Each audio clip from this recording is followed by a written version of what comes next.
पलामू में पाटन थाना क्षेत्र में किशोरी की हत्या का मामला को लेकर पुलिस ने खुलासा किया है। उन्होंने बताया कि यह प्रेम प्रसंग का मामला है। इसमें मृतिका की मां 17 अक्टूबर को पाटन थाना में आवेदन देती है कि उसकी बेटी 16 अक्टूबर की रात को 8 बजे से अपने चचेरी बहन के घर जाने की बहाना बनाकर गई थी, फिर उसके बाद वापस नहीं लौटी।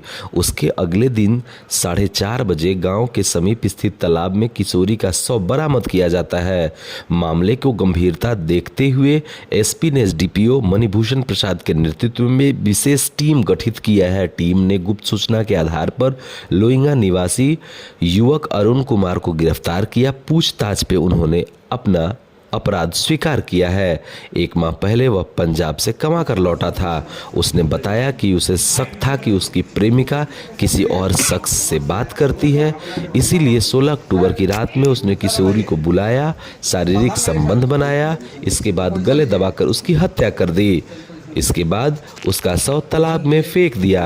अरुण कुमार ने यह भी बताया कि मृतिका का मोबाइल तालाब में और चप्पल अपने कपड़े कुएं में फेंक दिया है।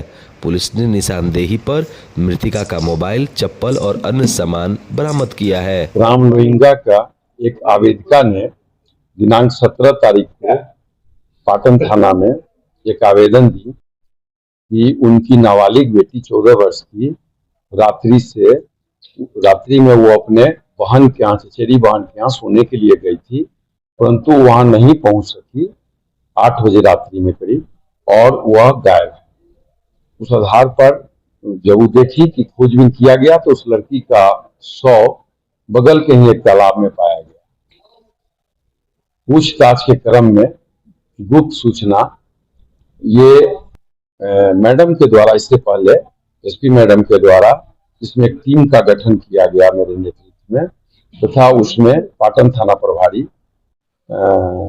उसके बाद में किशनपुर ओपी थाना प्रभारी, इन दोनों को उसके साथ में और पुलिसकर्मी को जोड़ करके एक टीम का गठन किया गया मैडम के द्वारा, और टीम का गठन करके इस केस के उद्भेदन हेतु पूरी प्रयास करने हेतु निर्देशित किया गया। उस आलोक में पाटन थाना प्रभारी को तथा किशनपुर थाना प्रभारी को यह गुप्त सूचना मिली कि उस रात में एक लड़का जिसका नाम अरुण कुमार है, वो लड़का उसके घर में 8 बजे के करीब में गया था। मैंने शाम में ही बुलाया गया था कि लकड़ी फाड़ने के लिए उनकी माँ बुलाई थी, मृतिका की माँ जो आवेदिका बुलाई थी, और उसके बाद वो वहीं पर था जब लड़की जा रही थी अपने बहन के घर में, चचेरी बहन के घर में सोने के लिए लोइंगा गांव में। उसके बाद से ही वो चूंकि गायब हो गई थी, इसलिए शक हुआ और कुछ लोगों ने भी बताया कि वही संदिग्ध प्रतीत होता है।